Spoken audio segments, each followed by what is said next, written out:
Coming up today on Talking Buffalo sports standards. Do they need to be higher? We'll talk about that much more, starting right now on Talking Buffalo. Welcome to Talking Buffalo, featuring conversations with guests from around the world of sports, media, pop culture, and all things Buffalo.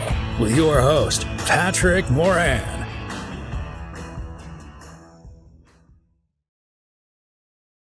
All right, what is going on, everybody? How you doing? Welcome to a post-Easter edition of Talking Buffalo, your weekday daily driver for Buffalo Sports Talk and more. My name is Patrick Moran. Thank you, as always, for watching, for listening, following, subscribing. Appreciate y'all very much. This is our Monday episode, which means, as usual, I'm joined by my buddy down there in New York City, Joe from Queens. I can't ask you how your Easter was. Let me tell people that, too, right off the bat. Typically, Joe and I record on Sunday nights, and we drop the episode on Monday, but this is Easter on Sunday. Family stuff going on, so we decided to put this one in the can. Friday, hopefully, you had a good Easter, but not for Joe and I yet, man. Anyway, how you doing, dude? Doing all right, man. Living the dream. I'm tired. It's Friday night. I am about to crack open a beer. What kind? What do you got there? This is from Distill Brewery, which is in Illinois. It is a Mosaic hops, touch of hazy IPA, which you would hate. Mm-hmm. It is 7.3% alcohol. It is with a touch of haze, resonates with big additions of Mosaic, Cascade hops, harmonized with smooth mouthfeel of flake oats for a mellow, juicy, and hazy IPA that really strikes a chord. Cheers, it says. And it's got a kind of like the can is black, like where the thing is where you put your mouth on, which kind of think is pretty cool. It's a cool logo for the video people at home. If you're listening, sorry. And now I'm going to open it. Crack it. Yeah. And then I'm going to put it in my Game of Thrones. That's what I do. I drink and I know things, which that should be my segment on this podcast called I Drink and I Know Things. I drink and I know things. Yeah. So I'm excited about this because it's a one can thing. See, real quick before we get to one more beer quibble for you. So across the street from me, there's a place called Astoria Beer and Cheese. It's in Astoria, Queens, 15 minutes from LaGuardia, like a drive, not even. And it's a lot like have you been to Fatty Beer in Buffalo? Yes. Okay, it's a little bit like downtown. that. Well, downtown one. There's multiple ones. But downtown. So it's one of those places you go to, and they have the beers in the refrigerator. You can grab a can. You can grab 3 cans. Yeah. It's kind of like that. So it's always dangerous and I like it because I get bored by beers very easily. So I don't like getting 4-packs, like which most craft beers do. I'd rather get like 1 or 2, try it, then be done with it. Because once I get to 4, I'm like, unless I really love it, I try to give it away. So this was only like a 1 can thing that I bought. So this is I'm doing this tonight, and that's it. It's one and done for you, buddy. Cheers.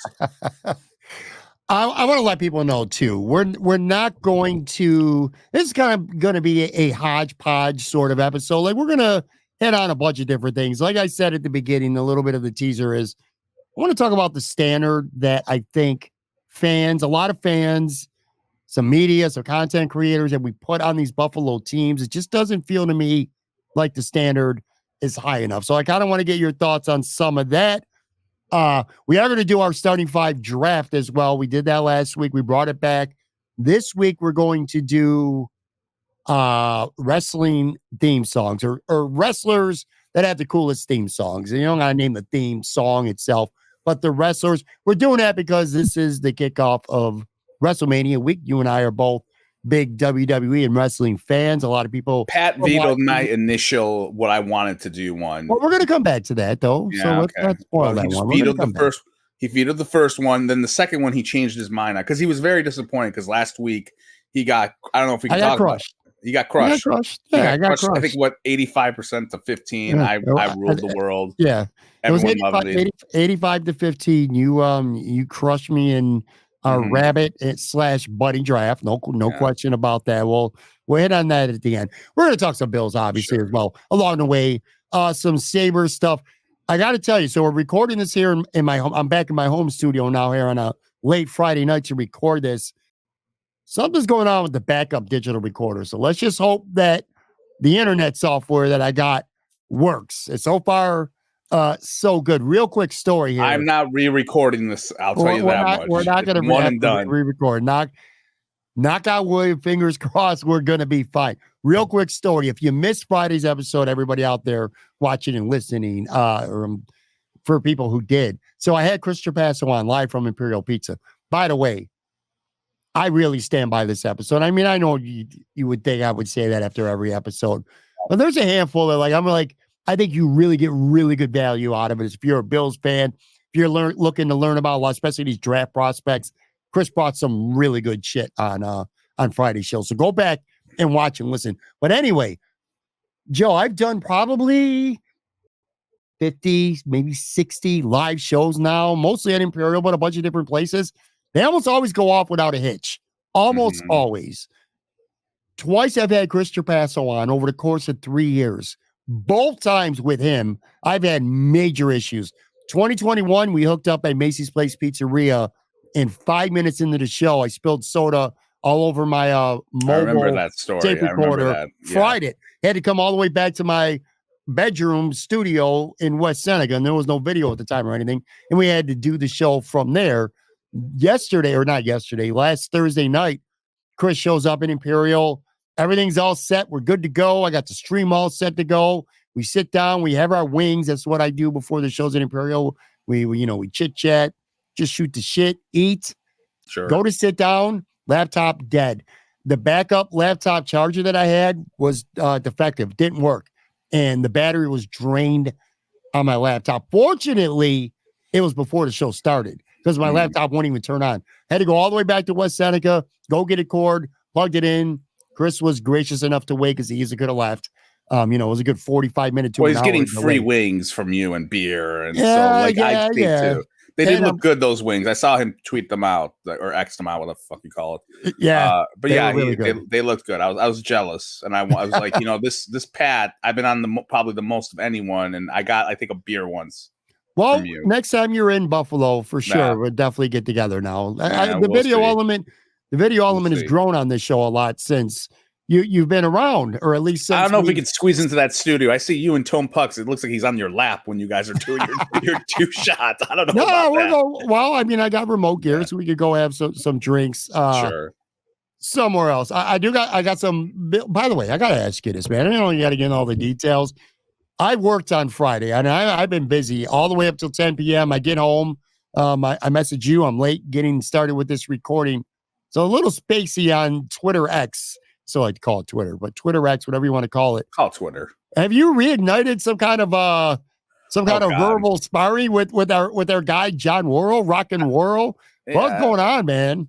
Oh, nothing. I was subtweeting the media, which it was one of my things I was going to talk about. That I saw a couple of media guys who were kind of sticking up for Terry Pegula about PSLs and saying only a percentage of fans have gotten the news of how much it's going to cost. You shouldn't be frustrated yet. I'm paraphrasing. And I remember Worrell, a couple days ago, he had a long thread where he told someone where basically it's like he tried to play it a little bit like both sides, where I understood his points for both sides, but I didn't, to be honest. It just felt like give me a break. In terms of, he thought at the end of the two things that kind of struck a chord with me. He thought that it was a fair deal for both parties, like the Bills fans and for the Pegulas. And then he said something offhanded, it's not like the teams are making you, buy these things at gunpoint. And I just I felt a little bit come on, dude, right. And I was kind of, and then I saw someone else from the Buffalo News say what I said before, no one, fans shouldn't be annoyed by it. And I just said something I can't believe there are media people who are going to stick up for this in terms of this PSL shit that, that's been going on. And, it's I said something, I was a dick. I said something along the lines of, these are the same people that complain about the most innocuous things, like the arena being cold or whatever, like the toaster oven not working at the Bills press box. And then they're like, oh yeah, I can understand why, why would you be upset if you have to pay $400,000 or something for a PSL or $100,000, whatever the prices are. I forgot. Again, it's late, and I have dad brain. I've been up since 5:30 today. So, and I just that was it. And he kind of went back and forth with me, and I don't know. It's fun to see you guys go at it. I was, you reignited a Yeah, it's fine. I mean, I can't stand. I'm fine with him more than I was before. Me too. Me too. We're not buddies or anything like that, but same. I feel like, and I didn't read your rundown because I'm an idiot, and I'm sorry I didn't have time today, and I don't know because I did tell you, and you're like, hey, what do you want to talk about? And I said I want to talk about Terry Pegula going MIA. I'll bring that up now if that goes with your little rundown. If not, we're gonna have to switch it up and be like the Jenga piece that's always me when I come on this podcast. We got to put a block somewhere else. But I just think it's incredible to me that Terry Pegula has not talked to the media in like 4 or 5 years. He hasn't talked about the Sabres since COVID, since 2020 when he fired Jason Botterill, and they had that Zoom from hell with him and his wife on there. And he hasn't talked about the Bills since the owners meeting in 2019, which I remember because he talked about how he thought it was right after the Antonio Brown thing happened. Like, think about that, Pat. That was the last time he talked on the record about the Bills. How much shit has happened off the field about the Bills since 2019? You're talking when the PSE fired a bunch of people. You're talking about PSE dissolving and just going under. You're talking about all the bars going under, like people he's responsible for. That's just his little portfolio that is now just 2 teams basically. Then you look at the Bills, like how many presidents he's gone through since then. Like, we didn't talk about, I didn't need like a helicopter or anything to be at, Kim Pegula's hospital bed or anything like that, like looking into a mirror, but we had nothing. No one wanted to reach out, or maybe people did reach out, but there was nothing from that about like, hey, who's taking over while she's like incapacitated or whatever. And then like Ron Racouillier gets fired, aside from Tim Grant having a story which basically said like Terry didn't get along with him. Okay, great. Nothing from him. Nothing about the guy from the Sabres who was banging the other person from the Sabres. And like then there's the stadium shit. We've already whizzed past through the stadium stuff. Like no one got him on the record as to, hey, what's up with this tax money shit? Why don't you pay for your own stadium? There's other questions we can ask. There's been so many instances where this guy just has not talked. And he's not, I don't think he's senile. Maybe he is. I don't know. But like, he's a horrible public speaker. Okay. I'm not sticking up for him. I'm just saying. I get that. But you know what? Horrible public speaker who does not like speaking publicly. I'm just saying. I'm not defending him. Okay, fine. But Tom Gallisano wasn't a great public speaker. Ralph Wilson wasn't a freaking great public speaker. John Regas, if I remember correctly, he was blind in one eye. And like, he was kind of like, he had a stroke and he was still talking to the freaking media. Like, I remember in like 2008, 2009, when like the Buffalo News had a falling out with Tom Gallisano, and they complained all the time about how he doesn't talk to the media. Mm-hmm. And like, where's that complaint? Like, no one is complaining about. No one seems to care except one. And I'm going to get to him. Mike Harrington's the only one that cares. He's he's always been that way. But no one gives a shit. The media just went down for the fucking owners meeting in Florida or whatever. And I've seen it before. I think I read it on Pro Football Talk a couple years ago that by rule, the owners are supposed to talk to the media at these events. This year, the Bills, and he hasn't talked. They had McDermott and Bean there, and I'm thinking to myself, if I was like an editor and I'm the person that's the bean counter for all these outlets that allegedly are bleeding money, I'm gonna sit there and go, yeah, I'll have you fly down there so you can interview Brandon Bean and Sean McDermott, who are going to be available in 3 weeks, who were available 3 weeks ago at the combine. I'd be livid that the Bills don't make the freaking owner of the team available. And this has been that they were for 4 or 5 years. And here's the thing about and here's the other thing that pisses me off. He won't talk to the media, but when there's a tragedy and there's a fucking top shooting shit, they'll drag his ass out. He'll make a statement. The Bills will cover it like, I don't know, like the most dramatic thing ever, that he's coming out to say, I'm sorry to all the families affected. And then he disappears. It's like he just goes back into his limo and he's off. There's been so much shit that has gone down in the last 3-4 years in terms of like the community element of it with the stadium, like questioning, like no questioning about, hey, hey, we need to get a new stadium because Ralph Wilson Stadium, the upper deck is falling apart, which is I'm like, okay, when did this happen? Why are we still having people at the stadium then if that's the case? Like, no one wants to ask this guy this. And I get it. And it's like, it tells me that there are people who are so scared that they don't want to piss off the Pegulas. They don't want to piss off Derek Boyko. And it's absurd. Like, I'm sorry, but like, Ralph Wilson was 80 when he died when he was 94 years old. In his late 80s, he was talking to the media. And I get it. Oh, he's a bad public speaker. What fucking do a written Q&A then? You know, or it's one-on-one. Like you can't offer that. You can't do any of that shit. Like, give me a break. And I'm just like sick of it. And I'm sick of like and I'm annoyed by it. Mainly because I think other people should be annoyed by it.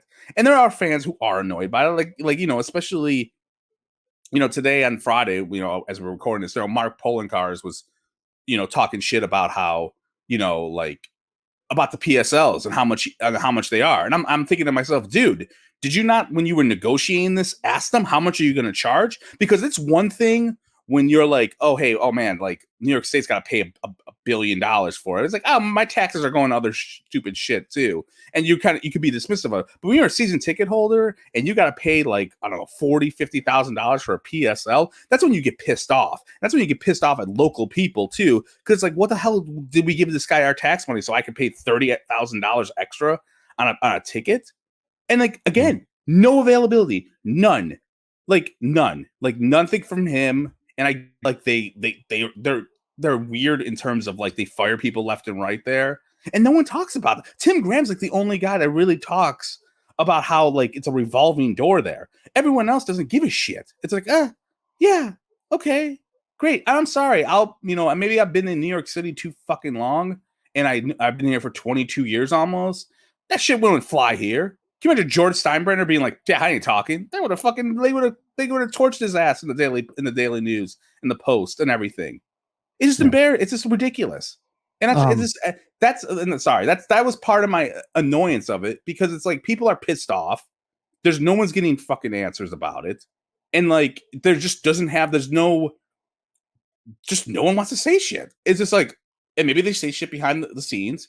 Maybe whoever the new Josh Barnett is at the Buffalo News is like, hey, are you guys ever going to like make Terry Pegula available to us? Or they're just like, we don't care. It's fine. Hey, we're going to fucking do what we always do and post stuff about, you know, expats living in freaking Chicago who want to make a Bills bar. Awesome. Can't wait. Fucking can't read that. Sorry, I went on for a long, like, 10 That's okay. thing. It's okay. You said your piece, man. You said your piece. I want to try to unpack a little bit of it.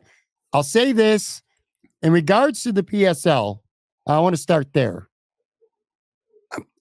Next week sometime, I'm going to have at least a half of episode dedicated to that, because I continue to learn from very, very, very reliable sources more and more about the PSLs and exactly how they're working. I think most people, not most, a good portion of people right now that are going nuts about the PSL, they're doing it so operating out of fear. They don't know what's going on in the unknown and speculation. That's all I'm going to say about the PSLs, which has not much to do with Terry Pegula not speaking. It does, but it doesn't. It's just one faction of what you were talking about. So in terms of the PSLs, I really don't want to say much. I will say this. I agree with what you said too about Mark Poloncarz. Also, he should know more than I shouldn't know more than he does. And I think I know more than he does right now with what's going on with these PSLs. But anyway, so there's that. You said Mike Harrington. I am going to give Mike Harrington credit. You could say whatever you want to say about Mike Harrington, whatever. Mike Harrington is the one guy who is consistently getting after publicly Terry Pegula not speaking. I mean, he's tweeting about it all the time. He's arguing with fans about it all the time, because some fans, for whatever reason, don't care. A lot do, some don't. But anyway, Mike Harrington. He's a hands-on owner, people. This isn't Paul Allen when he owned the Seahawks. Sure. And he acted like it was a part of his portfolio. Right. I'll see you once a year. That dude. Agreed. That dude is involved with the Sabres a lot, and he is involved with like the economics and like he is. He owns it's an institution. These two freaking teams there. Well, and I'm sorry, 5 years, dude. That's insane. Like that is just it's insane. Sorry, go ahead, buddy. No, I was going to just say. So I want to make sure Mike Harrington gets credit, because Panda. Go ahead. I am pandering, I guess, to him. But in a media landscape right now where I do think that there maybe is a lack, not maybe, there is a lack of people calling out Terry Pegula, or at least publicly anyway, There's in just none of public. that. None. There's not. They're not And enough. even one more thing, sorry, and then my apologies, because it's just been pissing me off. 6 months ago, there was a report that, oh God, what was his name? The guy who left NFL Network, Trotter, was suing the league and saying that Terry Pegula in a conference call or whatever said, like, for African Americans to go back to yeah, he put out a statement an hour later. I mean, yeah. If that were to be true, I would want him to have to sell the team. Obviously, yes. But what I'm saying is there was no ESPN ran with it. Stephen A. Smith asked Roger Goodell about it. There was nothing in Buffalo about it at all, outside of there was a story that the Bills denied it, or a league source denied it, which AKA it was Derek Boyko. And like that's what it was. Trust me. And, okay. But hold on. You're partially wrong because you're saying it. And again, don't call me pandering, Pat, for saying that it wasn't covered, because it was. Was it done? Were people demanding that Terry Pegula say more? No. But what the accusation was and what Terry Pegula's statement was, it was covered. It wasn't like it wasn't even talked about. Okay. WGR did not touch it at all. Like, I remember, because I was like, oh, this is a big story. I got to go listen to the radio. No, they covered it in the freaking news brief, which I thought was hilarious. Like, you covered it in the news brief, but you're not going to talk. And look, I'm not asking for them to burn him at the stakes, say he's guilty for an hour straight. No, like, even just a little bit of like, oh, he did say this. Like, he was pretty vocal about, the players kneeling back in 2017 or 2016, whatever it was. The thing that annoyed me, Pat, was this. There has been if I was an editor and I would say, okay, this is a big story. Let's all investigate, talk to the people that have been with that organization, that have not been, and ask them, hey, has there been any sort of prejudice moments that you felt you got betrayed or anything like that? That's what you should have done. And none of that. It was just like, it was done the next day. No one cared. Without me going back and researching and doing prep, I can't comment any further on it because I don't remember to what extent, but I do remember that it was covered. That's all I'm saying. It was okay.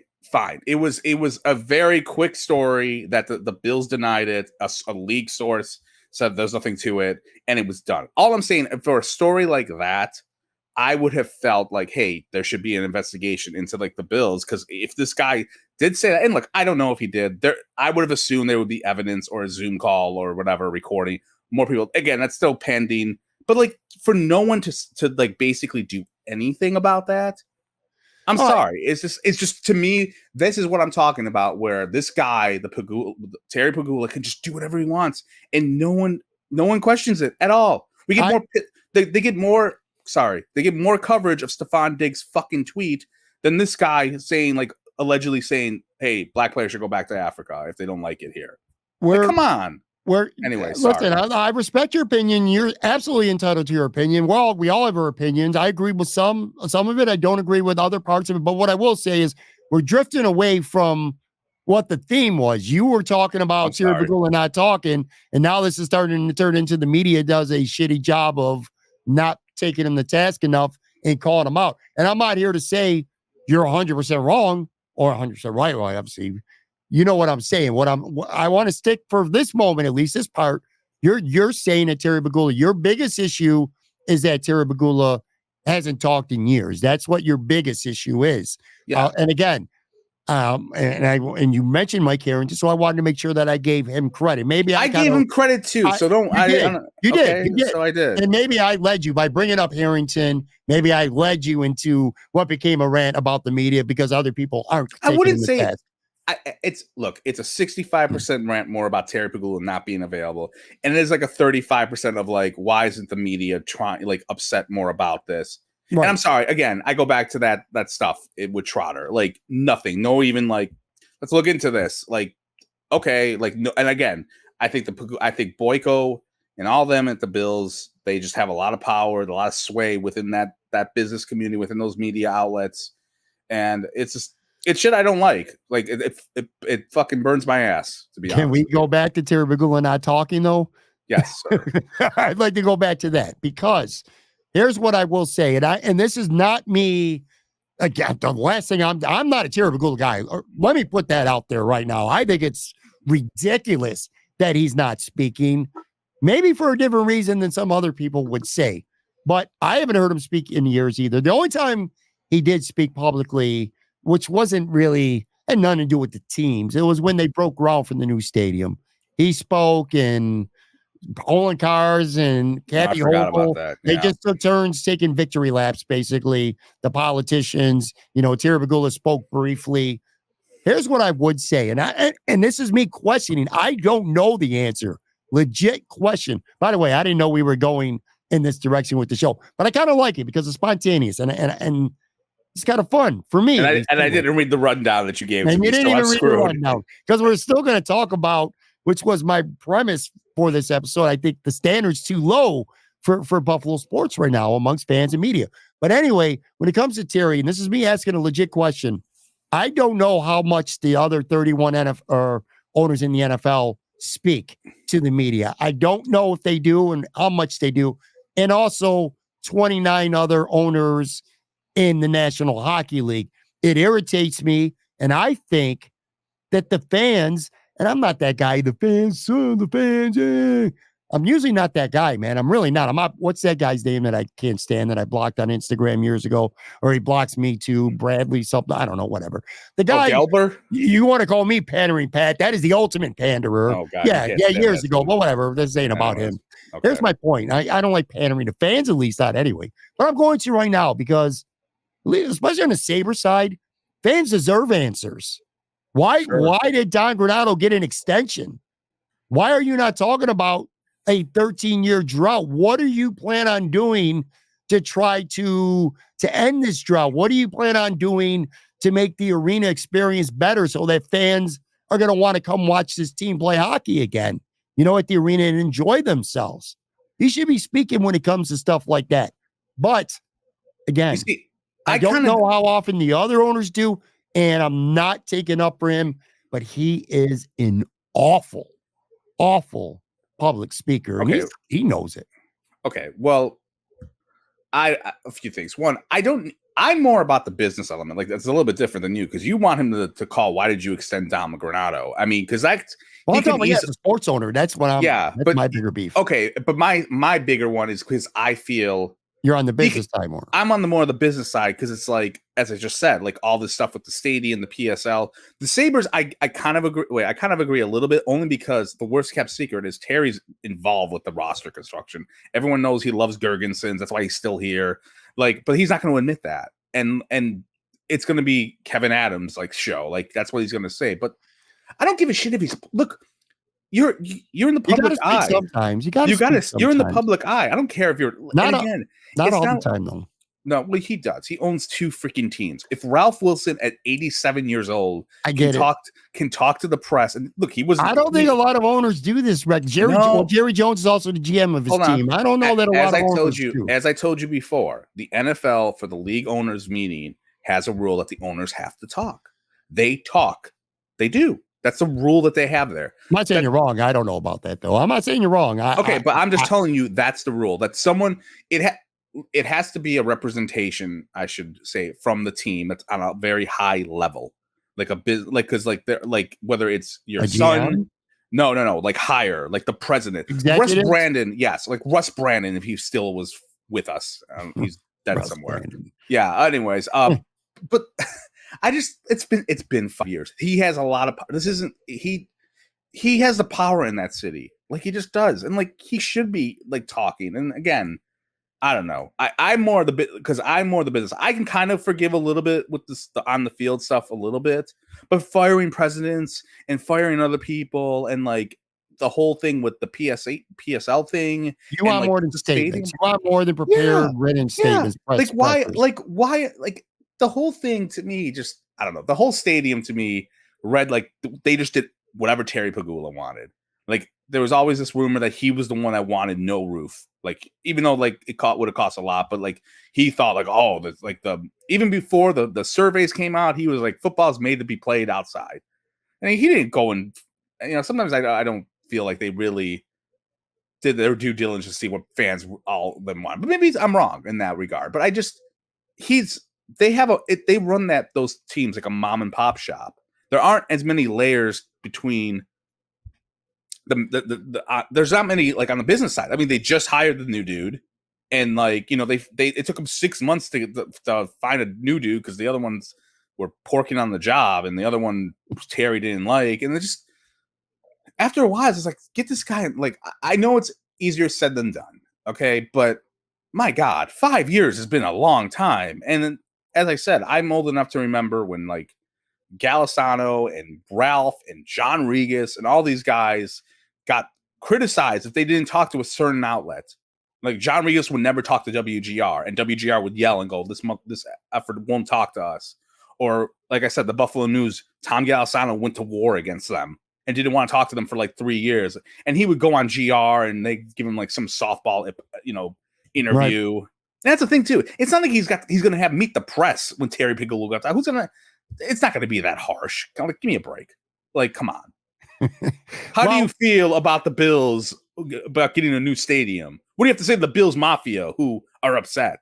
I don't think he's. I don't think that would be a good question. Actually, I don't think anything's going to change. It'll change. No, when you see Terry, you see Terry when they hire a new Sabres coach, maybe or I don't think he will. He might be there. He might make the introduction. He won't talk. No, I mean he. I think it would be the GM. I think he's only going to fire. I think it's only the way the pattern has been is if he fires the GM, because who's going to introduce the new GM?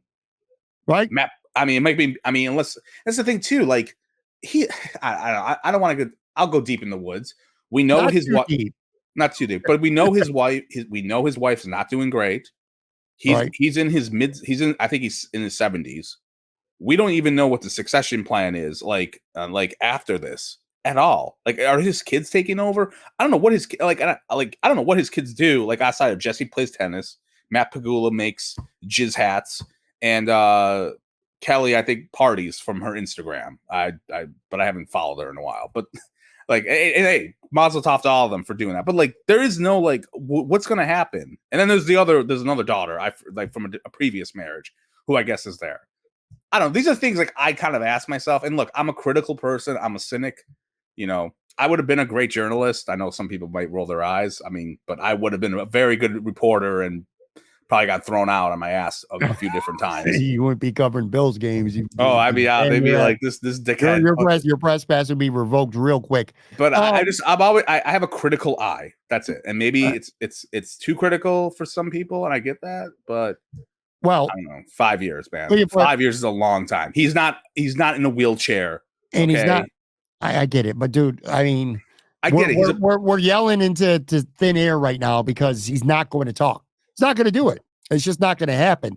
Would I like to see more people take him to task for not talking besides Mike Harrington? Yes. That's why I said I agree with you there. But whether they do or whether they don't, he's not going to talk much more, if at all more, than he does right now. You're going to see a lot. You're going to see press statements. You're going to see the GM roll out. You'll see other people, maybe executives. It's not going to happen. It's not. It's just frustrating because again, he is not a hands-off owner. If he was like in the tropics somewhere and he was like, "You run the team, I'll see you on the game day," and that's it. Great, but he's not. He's hands-on, just like his wife was. Before she had her stroke or whatever she had. I'm gonna find a fan that I know. I feel like if I tried really hard. Maybe not people who are completely locked in, but I feel like I could find a fan of somebody of every team in the NFL. And I'm going to reach out to somebody from a different team. And I'm going to ask them how much their owner talks. That's what I guess that's what I need to know. The easiest thing probably is honestly the NFL owners meeting. See who talk. Because you saw clips of all I'm going to research it. I'm going to research it. And see who it is. And I think, and look, maybe there's ways to get around it. I'm wrong. But like, 5 years, dude. That's been a minute. Like, you don't want to talk once. If you want to talk once every 2 years, fine. Or when something big happens to the organization, fine. I think firing the president like 3 different times or whatever the heck they had, or whatever they had 4 different CEOs, since Kim went, had her health scare. Like, come on. Like, you can talk to, and especially with the stadium. That's the thing. Like, all this shit is happening. Like, and like, it's just like, nope. It's fine. Sorry, that's malarkey. It's not a slow news year for the Pegulas. Okay, I get it. It's just, again, there's some things that, like with my son, I could tell him till I'm blue in the face, just some things, and it's just not going to register, man. You know what I'm saying? That's how I feel about talking about Terry Pegula and him just speaking, because it's just not going to happen. I just think this is it's small. Not gonna happen. This is annoyance. This what would not happen somewhere. What you wanted versus what's going to happen, though, is sure. But I'm saying, I think because it's a small market and they have so much power, this is why it's this way. I think that's my take. All right, what's on the rundown? Or we have to take a break? Well, we're already more than halfway through the show now. Before I get to a break, though, I do want to say, because it kind of leads into what I also wanted to talk about as well today. Tyler Dunne put out a 2-part series on Friday. Now, I have not, as of this recording, read it. By the time this drops on Monday, I'm sure I will have read it. It's a 2-part series, Buffalo Bills related. For critics who like to, I know this much because I kind of glanced through it, but I haven't like dove in and actually read it. It's not a quote unquote hit piece on Sean McDermott. It talks about it, the Bills being the time. That time is now. Do you know? And he compared the Bills to the 2006 Indianapolis Colts when the Colts finally made some changes, got a couple more explosive players. I know they drafted Joseph Adai that season in 2006, kind of changed their offense around Peyton Manning, and ultimately finally beat the Patriots and won the Super Bowl. And I know there's some parallels between New England getting over the hump, Indy getting over the hump versus New England in the playoffs, and Buffalo getting over the hump against Kansas City in the playoffs. Bills have long been over that hump in the regular season. Playoffs, different story. Anyway, Bill Polian, I know, is a central figure of this story. I did pull one quote, and I want to read what Bill Polian said. He said, when you're the Bills, the standard is higher. You want guys who can win the Super Bowl, not guys who are just good enough to make the playoffs. You want people who can win the Super Bowl. Bill Polian said that in that article from what I've read so far. Like I said, a 2006 Colts comparison. So on that note, Joe, what I want to do is take a real quick break. I'm going to come back, and I'm going to ask you straight up, man, if you think the standard right now amongst fans is just for the team, like Bill said, good enough to make the playoffs, yo, I'm happy. Are you happy, though? Find out right after this break. All right, I am back here with Joe from Queens. All right, so like I said, before the break, I mentioned a Tyler Dunne article, and I know there's a lot of Bills fans out there that are going to hear the name Tyler Dunne, and they're instantly going to roll their eyes, but I think there's some substance to talk about with this articles, 2-piece. So by the way, you know, you're a big Tyler Dunne guy. You know I am as well. We both are. Why has he got to drop 2 pieces at once? Like last time I said this, he'll spread that shit out, man. Give me a day or two to like digest part 1, and then I'm going to be ready for part 2. But my guy just goes all in, man. He puts it all out there. Part 1, part 2. I'm like, damn, I'm going to need an afternoon again to consume all this shit. What's up, Ty? Ugh. Anyway. I'm not sure. He may have had a log jam of articles that he needed to drop. Possible, for sure. I read most of the Colts comparison one. It's a fair comparison. I definitely think about that. Dungy and Manning were together. I think they were together for like 5 years before they won a Super Bowl, and that was like the longest quarterback coach combo that it took for them to win a Super Bowl, like for any in like, you know, because usually the coach with the quarterback, you win pretty straight, like fast as hell. Not fast, but like within like 4 or 5 years. That was the longest. We have bypassed that with Sean McDermott. We're in year 8 or 6, 7? I don't even know. 7. Josh is going into his 7th year. Yeah, this is 7. So that's longer. And yeah, I don't know. In terms of like expectations of like fans, like what we should do, look. I want to give you some examples. Sure. Let me give you a couple of examples. People out there watching and listening too. Because that's my beef. My beef, Joe's, with fans and some content people out there as well. I think people evaluate this football team and the players too much for what they do in the regular season. That's my whole thing. And not enough in the postseason, I think you've used the term drought brain. Are you one of the guys that uses it on this show? Talk to so many people, I don't remember. Are you a guy who says drought brain? I know Tyler Dunn definitely is. I have, and I stole it from Tyler. So yes, Right. yes. So go Well, ahead. I think drought brain with Bills fans is very much not a myth, man. I think ownership, some media, a lot of fans are just content with this team being competitive and good every year. And you're wasting one of the most, and this was Tyler's biggest beef with part 3 of his Sean McDermott series several months ago. You're wasting Josh Allen's prime. Sure. 6 years now he's been in the NFL as a quarterback, and I'd say 4 of those, not in his first 2 years, but by 2020 he became an elite quarterback. So 1 conference title appearance in 6 years, 4 of them as an elite quarterback, and I think fans consider coaches and players stars too much based on what they do in the regular season. Like Sean McDermott, dude, 73-41 in the regular season he is, but he's only 5-6 in the playoffs. And I think he's widely regarded as a top 10 coach in the league, maybe higher. I'm talking about Buffalo people where they would put him top 10, maybe even top 7. We've talked about Ed Oliver to the point that I know you get annoyed with me when I bring him up, but he's a top 10 pick, man. Got a 4-year, $68 million extension, 16 sacks his last 3 seasons, but only 2 sacks in 10 playoff games. And one of them was an unblocked gift. He hasn't done shit in the playoffs for the most part when they lose. And then Stefon, your boy's rewritten the book, the record book in 4 years. Look at what happened in the elimination games, those 63 yards. This is something that I remember with Tyler Dunn before the article. I remember doing a show with him a year and a half ago. Tremaine Edmonds was still a Bill. Why do some media people at least put so much stock into this team being good during the regular season and they're satisfied? It's still a good year. It's still an enjoyable year. There doesn't feel like a championship mentality or a bust. Do you agree with that? Or do you think I'm at least a little bit wrong? Like, what are your thoughts? Now I'll turn over to you. Now I'm done, Randy. It's your turn.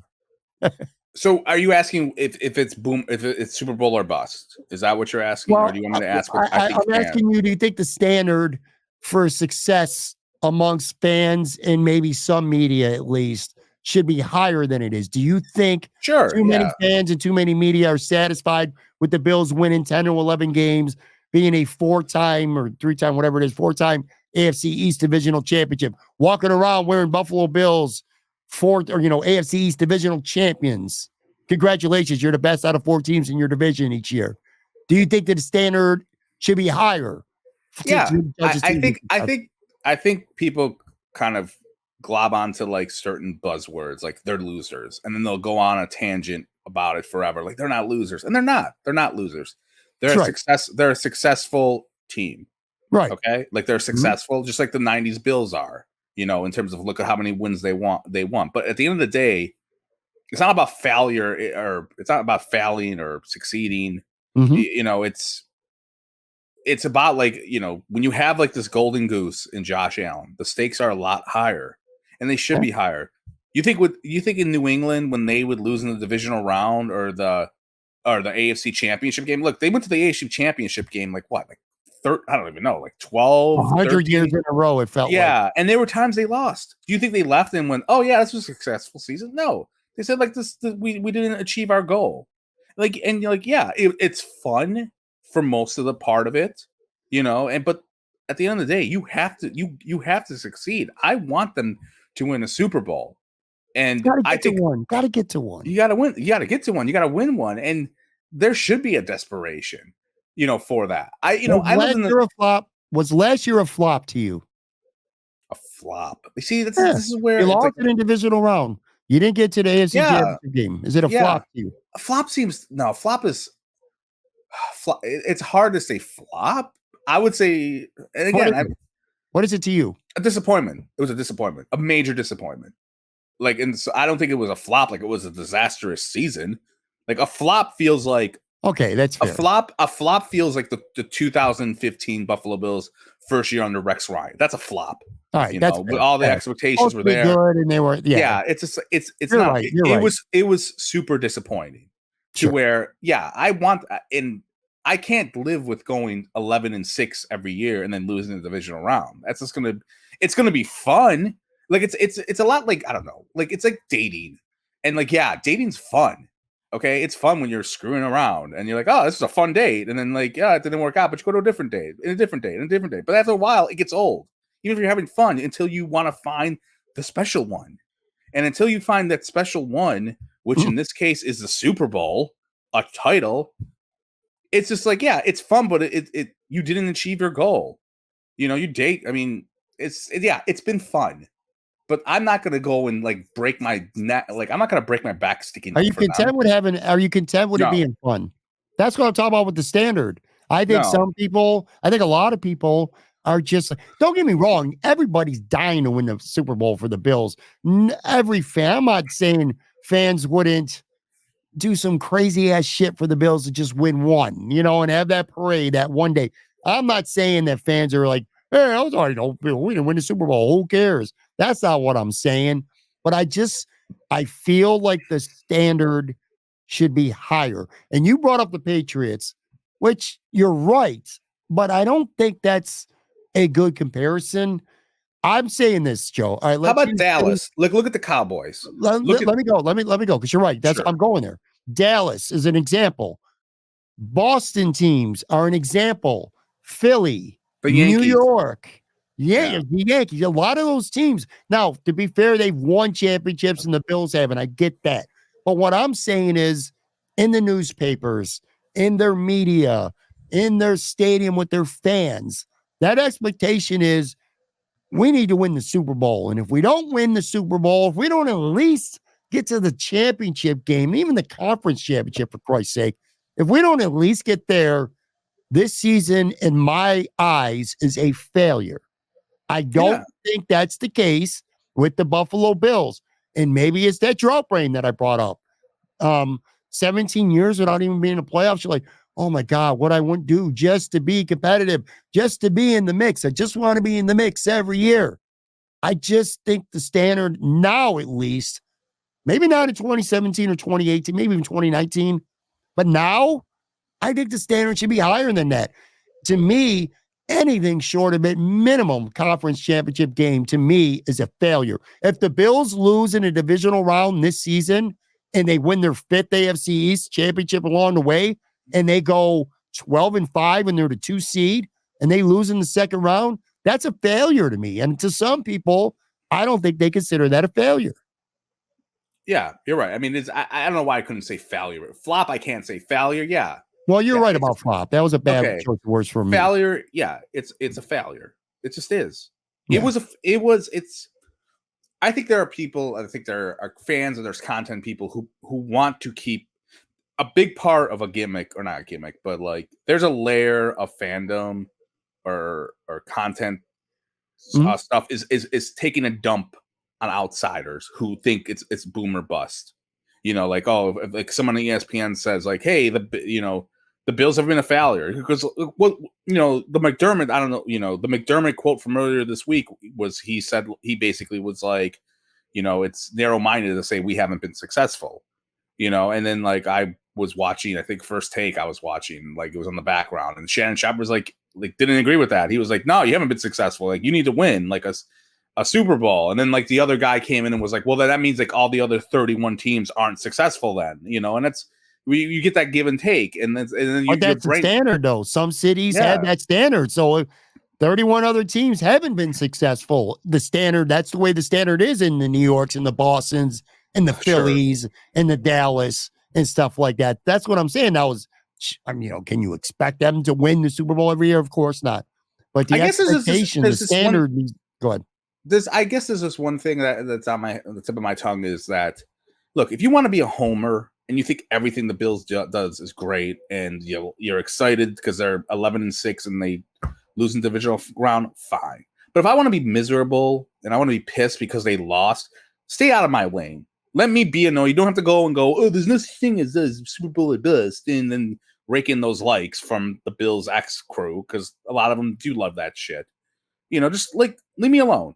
Like, that's kind of like how I feel. If you want to be that's it. Like, I'm older than you, Joe, but you're in my rage. Sure, we You're in my remember range. You're old enough to have grown up watching the Bills go to 4 straight Super Bowls. Yes. There's a lot of fans out there, and quite frankly, a lot of media, or at least content creators, podcasters, in their 20s, early 30s, that weren't around for that shit. Or if they were born, they weren't old enough to know what the hell was going on.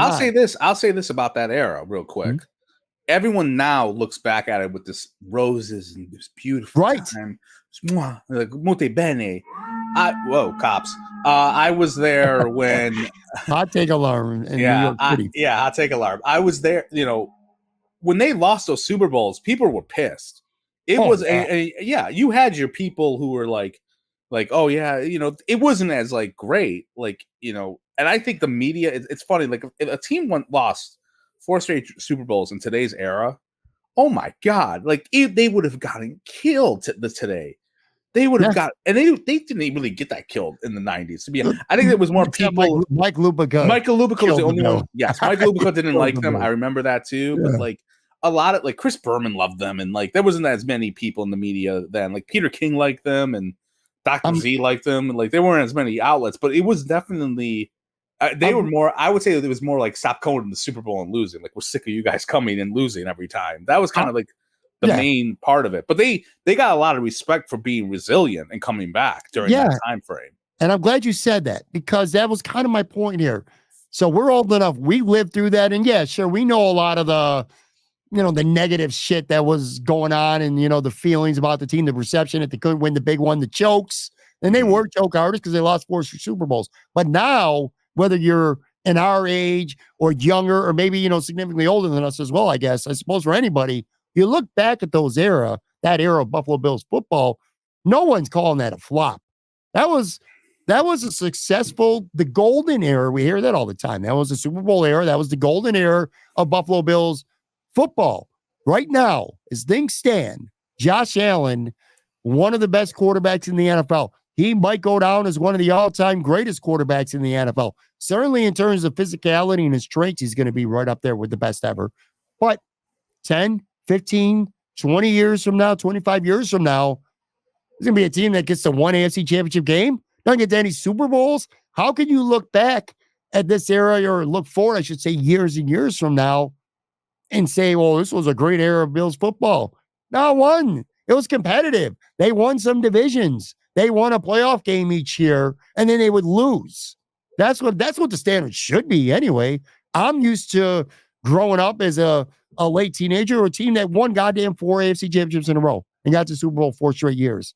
And I'm not going to remember 20 years from now this current era of Buffalo Bills all that fondly if they don't get to a championship. I guess that's what I'm saying.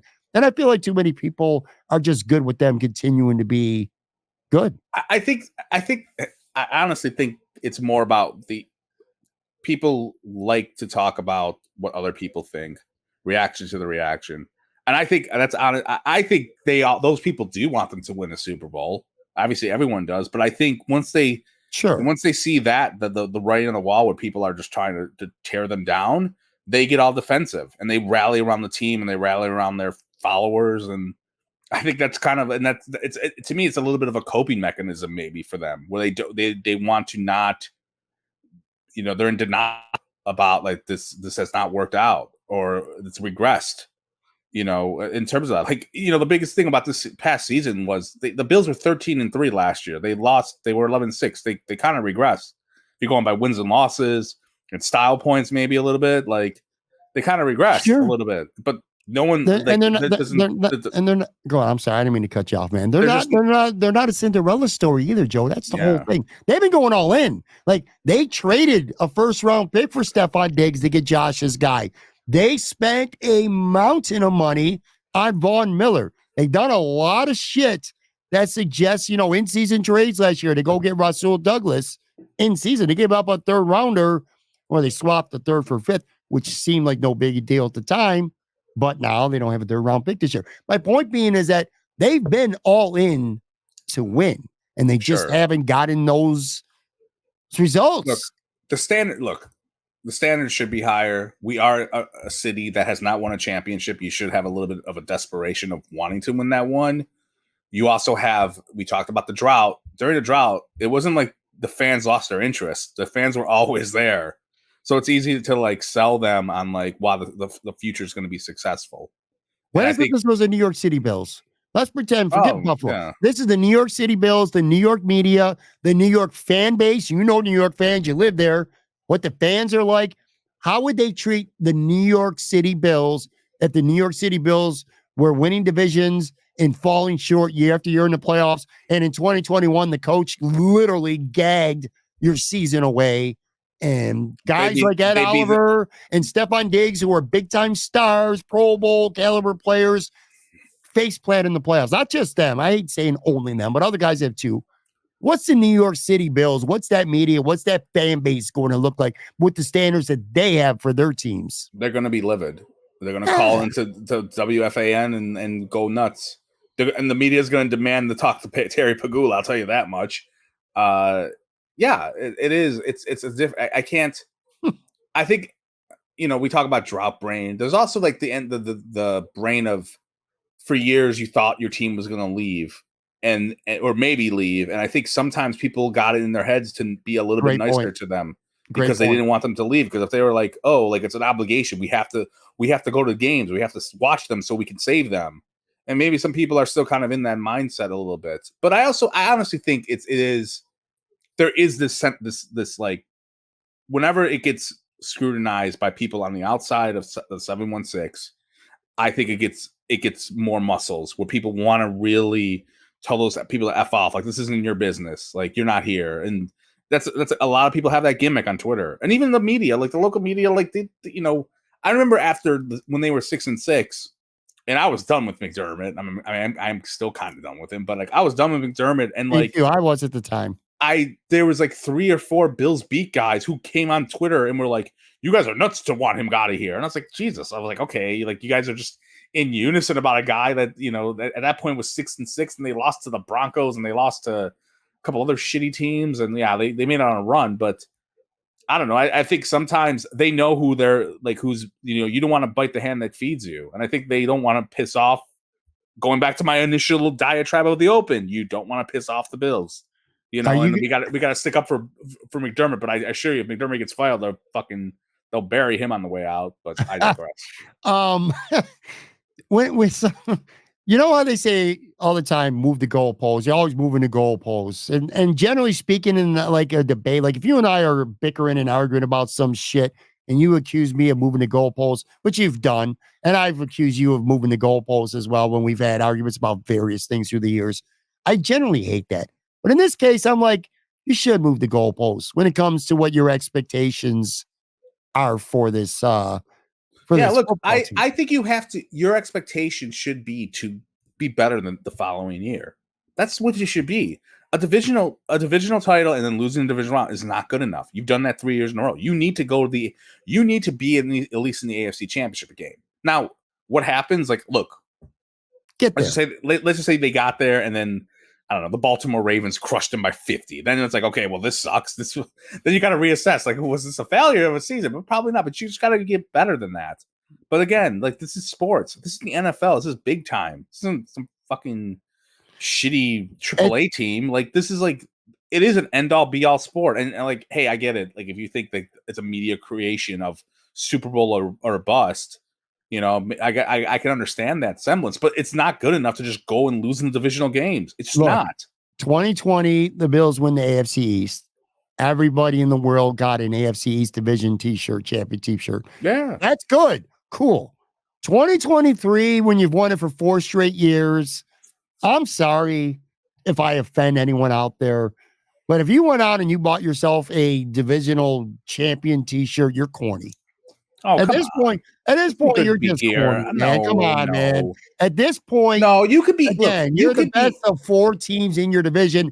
2 of them aren't even fucking competitive at this point. Yeah. I mean, come on. I mean, look, you can be happy. Just want more. I would have got I think I got 2 divisional ones. 2020 and 2021. I got some stuff. 2020, I totally get that. 2020, you're cheap shit. You wouldn't got anything. You would have stolen something from Dell. Be like, Dell, can I get a division shirt? I'll give it away and give me one for me too. And by the way, too, I say Buffalo, the standard needs to be higher in Buffalo with their sports. Who are these content people that keep saying this? I was off Twitter maybe most of this week. Like, who are the content people who are name some names? What do you mean? Names. You said content people are on not like they I just don't. Most of them. I just don't. I think most of them. Most content creators, I think they. What about that damn Bruce exclusive guy? How's he feel? Who? Bruce exclusive guy. Jim Carrey. Bruce exclusive. How does he feel? Yeah, Bruce Nolan. Bruce exclusive. What the hell is his name? I haven't really asked him, but I'll tell you this about Bruce. I think he's more critical of the team when they deserve it than most. I'll say that. I don't think he covers the team as a fan. He is a fan, but I don't think he sits there as if he's not a fanboy. Not on the show anyway. Not on his show. He's not. Not when he's a guest on mine or other ones. I want to be on a show with him next time he's on. I want to come on. I want. He's one of the best. He really is. He's one of those guys where I feel like you actually learn something when you listen to him, and he just does not give a shit about SEO and algorithms. He's a guy who does podcasts because he does it because he enjoys it. Right. He does not care about numbers, any of that shit. Anyway, listen, here's my point too, by the way. It's not just the Bills. The standard in Buffalo sports, period. It's the Sabres too. Don Granato gets an extension because his team almost made the playoffs last year. Once. Wow. He's 83, 88, and 14. At the time of his extension, when he got the extension, he's 83, 88, and 14. 2.5 seasons in as the head coach of this football team. Which, by the way, I got killed on Twitter X this past week because I said the Sabres should buy Skinner out at the end of the year. Because my mindset is this. You've seen it for years with him. You've done it with him, Jeff Skinner having a prominent role. And it worked. And I know fans, I think right now in hockey are kind of like the Bills were with the drought. Just making the playoffs once is going to feel like, let's have a parade because the Sabres ended the drought and the Sabres made the playoffs. And that's not even just the fans. That's the fucking owner whose standard is so low that he gave an extension. What is another team going to go plucking Don Granato because they almost made the playoffs one time? Now look at them. They're further away now. He would have been a lame duck coach at that point so I can understand maybe because you don't want a coach to be a lame duck. So I don't know how many years he gave to him, but hasn't even kicked in yet. Yeah, I know. That's what I mean. Like he kicks in next year, but they won on Friday night. I'm going to be honest with you, Joe. I'm not happy that the Sabres won because they're going to do, if they haven't done already, just enough that Don Granato is going to be back. Terry Pegula, you want to talk about bitching? We're bitching about him the whole entire first half of the show, not speaking to the media. I don't think Terry Pegula is trying to lose money with the Sabres. I don't think he's trying to pay Don Granato a nice chunk of change to not even coach the fucking team. I don't think there's any chance that he's going to. He's cheap. He has different rules for the hockey team versus the football team. It's abundantly clear. Yeah. It's a very Sabres standards should be a little bit lower because they've been horrific for so long. I think Sabres fans standards are pretty high. They hate the team and they want. I mean, look, Jeff Skinner. I feel probably with him, there's a little bit of this sentimentality with him because like Ralph Kruger fucked him over pretty badly. And, he did play well last year. And like their scoring across the board has been just down this year. But I think there's a little bit of feeling sorry for him. Like because of what happened with Kruger. And, they're not going to buy him out anyway. I don't know. I've told everyone this before. I have not watched as much Sabres hockey as I should have. I'm terrible at it. It's all my kids' fault. It's my wife's fault. It's everyone's fault. I just follow on Twitter. Too much. You're not missing much. You're missing a team. I know I said, hey, Tage Thompson had a hat trick. Good for him, buddy. Against the Devils. Bucks ripped him earlier this week on the show. Of course, he goes out. So true story. 4 goals, by the way. True story. I watched the clip of you that you posted online of Tone Pucks being angry about Jeff Skinner. Yeah. I don't know what part it was, but I was drinking my coffee and he said something like he was just like, I wish I could remember what he said, but like his delivery was hysterical. And I spit my coffee on the coffee table. Like I legit spit it out because I just laughed because he was so angry. I think he was angry he wanted Jeff Skinner out because Tage wasn't a two-way center that he liked. And that's why he wanted to get rid of Skinner because, if Tage Thompson was a good two-way skater, good on the defensive. You want to hear it? No, I don't want to hear it. No, it's an hour. We're late. We got to get to a draft. I got to go to bed. We are. I forgot about the draft. You're right. All right. So to recap today. But yeah, I spit coffee all over the. So by the way, you got your way. I mean, you got your way tonight because most importantly, we didn't talk current Buffalo Bills. We do that all week. And you actually are right. I mean, you're going to talk about the same things so many times. There's going to be plenty of draft episodes. Probably pretty much the rest of the week. Got a mock draft coming up this week. Former Buffalo Bills corner Marlon Kerner is going to be with me live from Imperial on Thursday.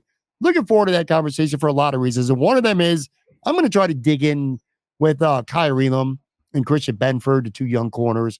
I want to try to pick Marlon's brain and see what I can get out of him, what he thinks about that, and what the problems might be with Kyrie Elam. So I'm looking forward to that. I got a mock draft. Ask him if he talked to Terry Pegula when he was working the alumni year. Did he talk to him ever? How was he director? He's the director of player engagement, I believe, currently. Anyway, Marlon.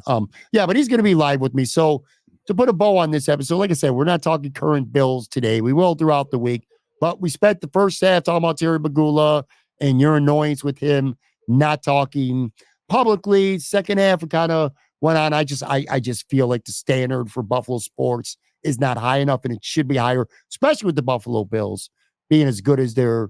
Why are you recapping the show? Get to the what's I will. Next so Jesus. Our draft this week is going to be wrestler theme songs, okay, or wrestlers that come in a theme song, however you want to phrase it. You said at the beginning, which by the way, dude, I've done a year's worth of drafts with Yurden, and I think you talk more shit to me about beating my ass in one poll than that dude probably did in an entire year. Now, it was a thorough ass whooping. You beat me, like I say, like 85%. Like a rented mule. To 15. You did like a rented mule. So we're going to draft 5 wrestlers, not the name of the actual song, but these are like our favorite theme songs that the wrestlers come into, and we'll use the wrestlers. And you have to sing 20 seconds of the song, by the way. I ain't singing no 20. No, you have to.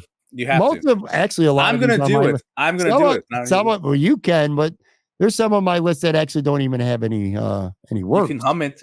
And by the way, so you had the first pick last week, so then I get the first. Yeah, pick. I'll give you, and you get the next two, and you know how it goes.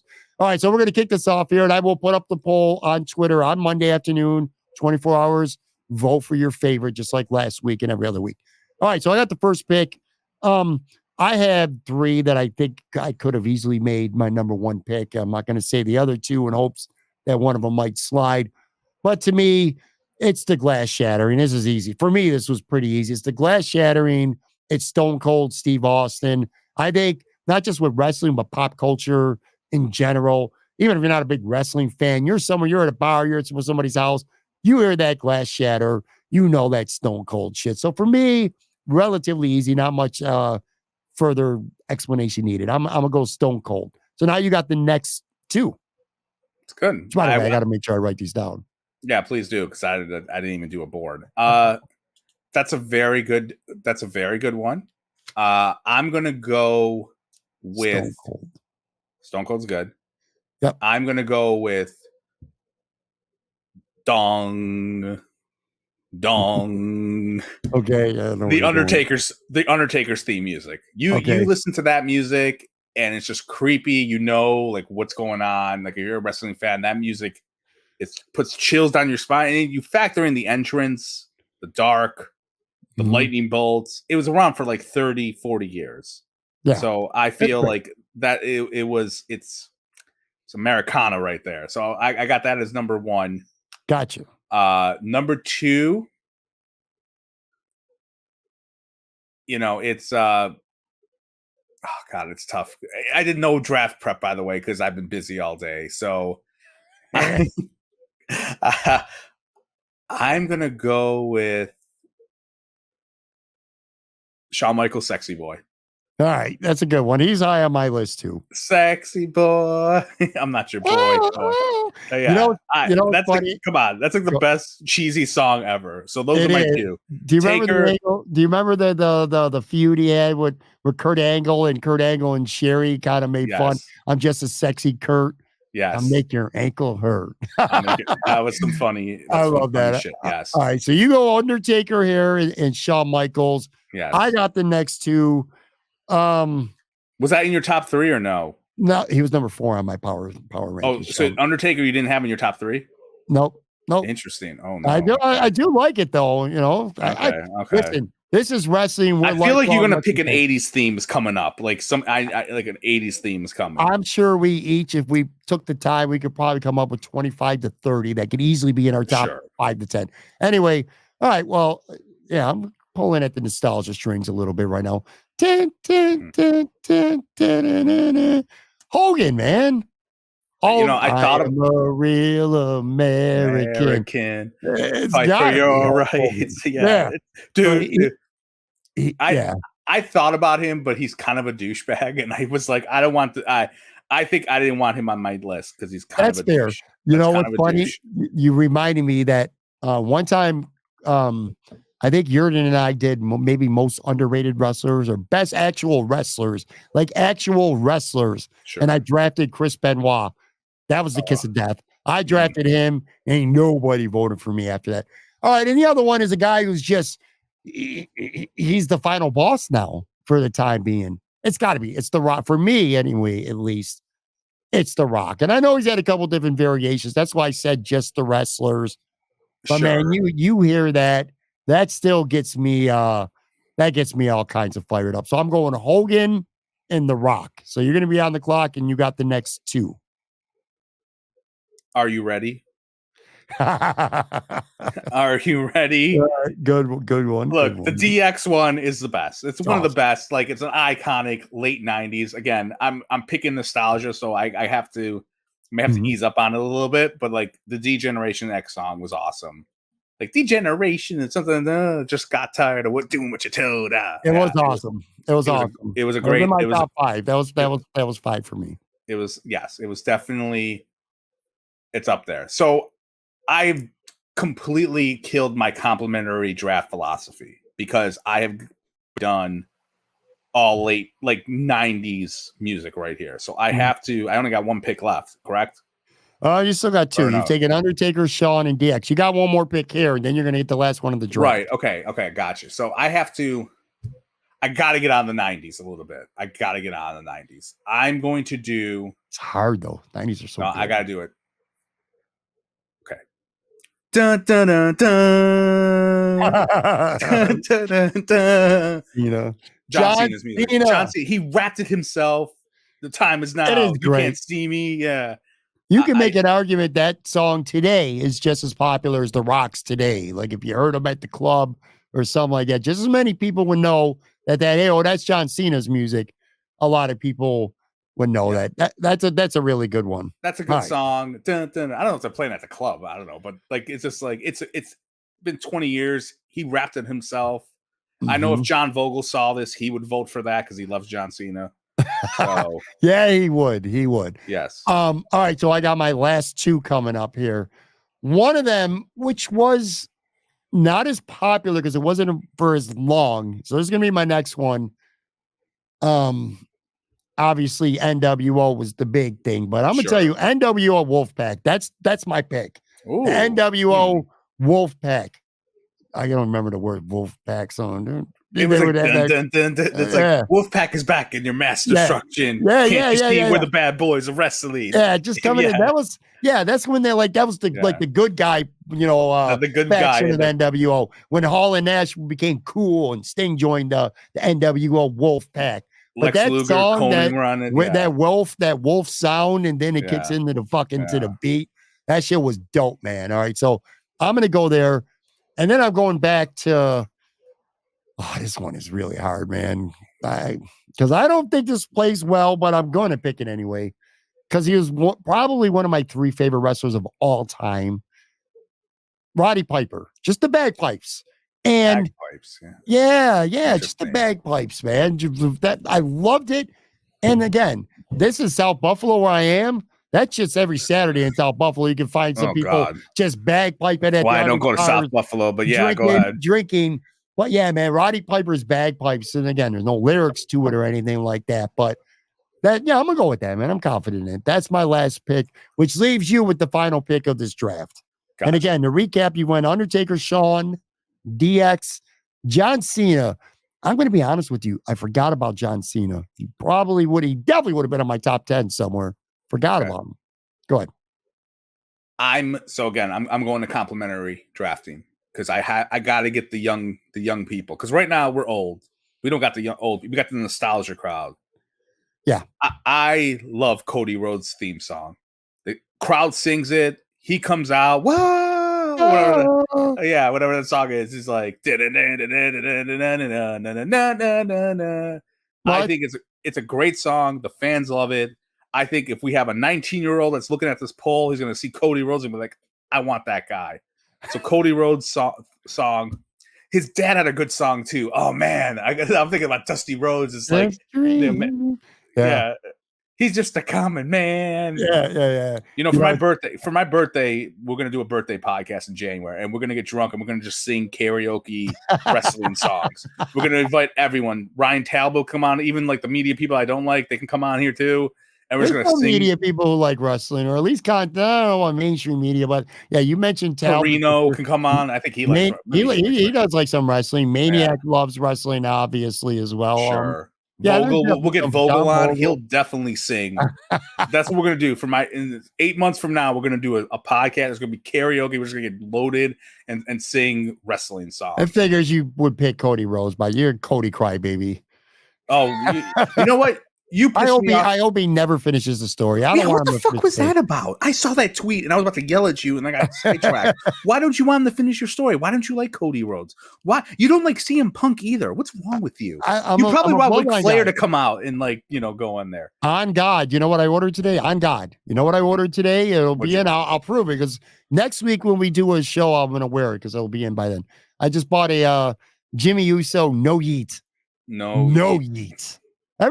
My buddy, he was all going, yeet. I was like, no, I'm buying the I never heard of yeet. I never even heard of yeet. Until recently. Me neither, until recently. I guess that's the way of saying yes, sir. Instead of saying like, yup, or yes, sir, they go, yeet. I bought the no yeet hoodie. And then plus I got the Roman, you saw me wear it a couple weeks ago. I do got the Roman Reigns one. I'm all in for the bloodline. Cody ain't finishing the story. Oh, he's going to. He is. Let Roman Reigns be champ for like 9 years and wrestle 3-4 times a year. I'm good with it. There's another champ on Raw. Fuck that. Let Roman keep the belt. Not going to happen. Stop it. I'm trying to think what other ones were close with music. I thought about Flair. I made one mistake. Which one? Flair, you want to? Instead of drafting Roddy Piper, no. If I was going to draft an old guy from the 80s, just recognizable that people would like, yep. Randy Savage. Yeah, I thought about the pomps. He's on my list. I thought about him. I thought about Jericho. I thought about break that was wall style. Yeah, even his new song people love. I mean, it's the only reason why he's kind of over still. But Demolition would have been too old school. I used to love that Demolition. And the ultimate. Yeah, well, no, that's Legion of Boom, dude. No, Demolition. That's the Road Demolition. Warriors. That's Road Warriors. Demolition was Here Comes the Axe and Here Comes the Smasher. Your Demolition. Like, that would have been awesome. I used to love that song. And then it just came in my head. I think Flair.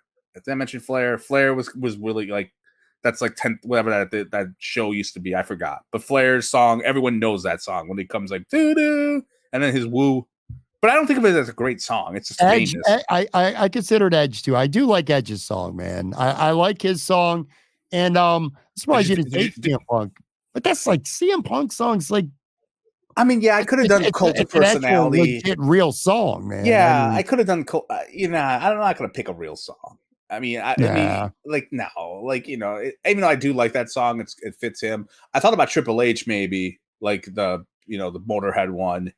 It's kind of, or Brock's pretty kind of good. I don't know. You know what other one too? I just thought of, actually, I didn't have on my list. I don't know. I would have picked him top 5, but Viva la Raza. Eddie Guerrero. Live, we cheat, we steal. That was. I never really watched SmackDown during his heyday. I kind of like when in the early 2000s, I kind of mostly watched Raw. I did not watch SmackDown for a while. One of my favorite characters of all time, man. What a great, because he was just one of those really good, boring wrestlers, like Benoit was for a long time. Great wrestler, but kind of boring. And then Eddie, once he got with China and the Latino thing started, everything took off for him. Ultimate Warrior would have been a good one. He has good music. Yeah, I don't like him though. I don't like him either. Yeah, he hated gays and he was a dick.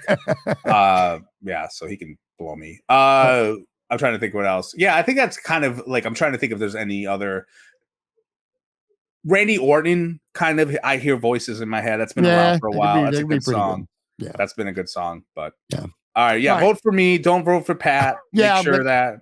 I'm going to put this on socials, me on Twitter. Like I said, let me recap one more time who we actually voted for here, for who we actually drafted. Go ahead. Yeah, I sort of did too. So I actually got to pull back on my list. All right, I took Stone Cold Steve Austin. I took that would have been my number one too, by the way. I took Stone Cold. I took Hulk Hogan. I took The Rock. I took NWO Wolfpack, and I took Roddy Piper. Joe drafted. Let me put on my list here: The Undertaker, Shawn Michaels, DX, John Cena, pretty good sleeper pick. And then the Crybaby, Cody's Crybabies, Cody Rhodes. Cody Crybaby. Rude. Roman Reigns' theme is awesome too. In 10 years. Now it is. In 10 years, I would, acknowledge me. By the way, I will, everyday life, I will look, I swear to you, I'll get my wife on the show, you can ask her. I look at her and I don't even tell her to acknowledge me. I just do that and see if she'll do it back. My son does it to me. My wife absolutely refuses to do it. My friend Sam, who lives down the street from me, every time I see him, we go and get dad drinks. We call it dad shots because I'm Monday, he gets out of work at like 11. I go have a shot and a beer with him. And every time I see him, he's a wrestling fan. We do the acknowledge me thing. It's catching on. But like Roman Reigns' theme music is awesome. Like that's a sick beat. It is for sure. All right, we're going to get out of here. Make sure you follow Joe on Twitter at Buffalo Wins. Don't follow me on Twitter, but just vote for me in that poll, though.